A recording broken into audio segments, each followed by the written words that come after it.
సమాచారం కోసం 95 న్యూస్ ఇప్పుడు యాప్ లో మీ ముందుకు వచ్చింది. వెంటనే డౌన్లోడ్ చేసుకుని న్యూస్ అప్డేట్ తెలుసుకోండి. ప్రతి క్షణం ప్రజాక్షేమం కోసం.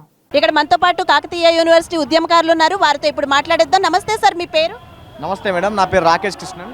రాకేష్ గారు చెప్పండి, మీరు ఎందుకు వచ్చారు, మీరు ఏం కావాలని కోరుకుంటున్నారు? మేడం, మేము కాకతీయ యూనివర్సిటీ నుంచి రావడం జరిగింది. అందరము కాంగ్రెస్ పార్టీ కార్యకర్తలమే.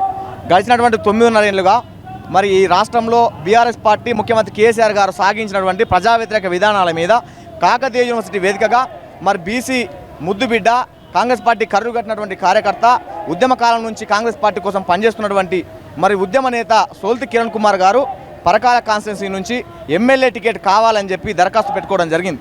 ఈ సందర్భంగా మరి పీసీసీ పెద్దలకు మేము ఒకటే డిమాండ్ చేస్తున్నాం. కాకతీయ యూనివర్సిటీకి ఇంతవరకు కూడా కాంగ్రెస్ పార్టీ ఏం చేయలే.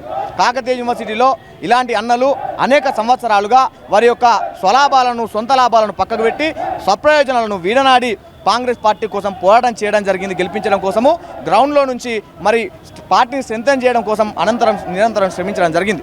ఈ సందర్భంగా మేము ఒక డిమాండ్ చేస్తున్నాం.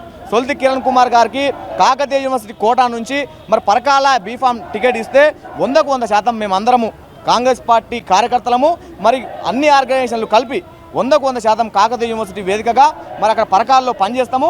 అన్నగారి గెలుపు కోసం మేము కృషి చేస్తాము. ఖచ్చితంగా పరకాల కాన్స్టిట్యున్సీలో కాంగ్రెస్ పార్టీ జెండా ఎగరేసి కాంగ్రెస్ పార్టీ కోసం మేమందరం పనిచేసి సోల్తి కిరణ్ కుమార్ గారిని అసెంబ్లీకి పంపి మా యొక్క కాకతీయ యూనివర్సిటీ ఆకాంక్షను నెరవేర్చుకుంటామని చెప్పి ఈ సందర్భంగా గాంధీ భవన్కి వచ్చి పీసీసీ పెద్దలకు విన్నవించుకోవడం అని చెప్పి రావడం జరిగింది.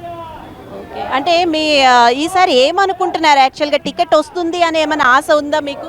వస్తుంది మేడం, ఎందుకంటే కాంగ్రెస్ పార్టీ అసలు ఓయూ నేతలకే పార్టీ పదవులు ఇచ్చింది, పార్టీ నుంచి బీఫామ్లు కూడా ఇచ్చింది. కాకతీయ యూనివర్సిటీ నుంచి మాలాంటి అన్నలాంటి వాళ్ళు పెద్దలు చాలామంది పార్టీ కోసం పనిచేయడం జరిగింది. ఉద్యమం సమయంలో పనిచేసినారు. రాష్ట్రం ఏర్పడిన తర్వాత టీఆర్ఎస్ పార్టీ మీద కొట్లాడడం జరిగింది. ఇవన్నీ దృష్టిలో ఉంచుకొని మా యూనివర్సిటీకి పార్టీ పదవులు ఇవ్వలేదు, ఎమ్మెల్యే టికెట్లు, ఎంపీ టికెట్లు కూడా ఇవ్వలేదు. కాబట్టి ఈసారి ఒకసారి మాకు అవకాశం కల్పిస్తే పరకాల నియోజకవర్గం నుంచి సోల్తి కిరణ్ కుమార్ గౌడ్ గారిని 100కు 100% మేము గెలిపించి మరి ఆ నియామక పత్రాన్ని తీసుకొచ్చి పీసీసీ పెద్దలకు బహుమతిగా ఇస్తామని చెప్పి కూడా ఈ సందర్భంగా తెలియజేస్తున్నాం. Okay, thank you so much sir.